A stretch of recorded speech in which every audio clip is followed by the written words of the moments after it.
Chapter 11, The Tiger Rising.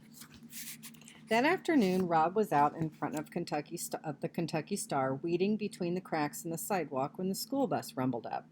"Hey!" he heard Norton Threemonger yell. Rob didn't look up. He concentrated on the weeds. "Hey, disease boy," Norton shouted. "We know what you got. It's called leprosy." "Yeah," Billy shouted. "Leprosy. All your body parts are going to fall off." "They're going to rot off," Norton yelled. "Yeah," Billy screamed. "That's what I meant. Rot. They're going to rot off." Rob stared at the sidewalk and imagined the tiger eating Norton and Billy Threemonger and then spitting out their bones. "Hey!" Norton shouted. "Here comes your girlfriend, disease boy." The bus coughed and sputtered and finally roared away. Rob looked up.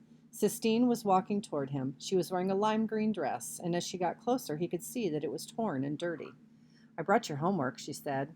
She held out a red notebook stuffed full of papers, and the knuckles on her hand were bleeding. "Thank you," said Rob, and he took the notebook.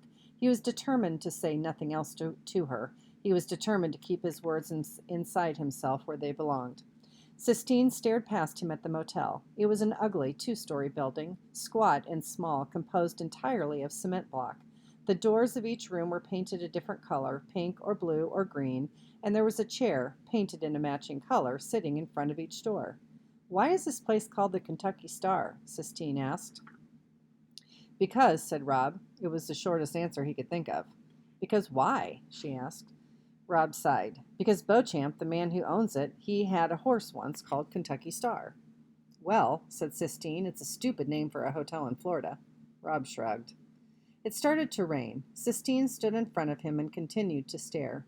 She looked at the motel and then over at the blinking Kentucky Star sign, and then she looked back at him, as if it was all a math equation she was trying to come right out in her head. It was as if it was all a math equation she was trying to make come out right in her head. The rain made her hair stick to her scalp, and it made her dress droopy. Rob looked at her small pinched face and her bleeding knuckles and dark eyes, and he felt something inside of him open up. It was the same way he felt when he picked up a piece of wood and started working on it, not knowing what it would be, and then watching it turn into something he recognized. He took a deep breath, and he opened his mouth and let the words fall out. "I know where there's a tiger." Sistine stood in the drizzly rain and stared at him, her eyes black and fierce. She didn't say, "A real one?" She didn't say, "Are you crazy?" She didn't say, "You're a big old liar." She said one word, "Where?" And Rob knew then that he had picked the right person to tell.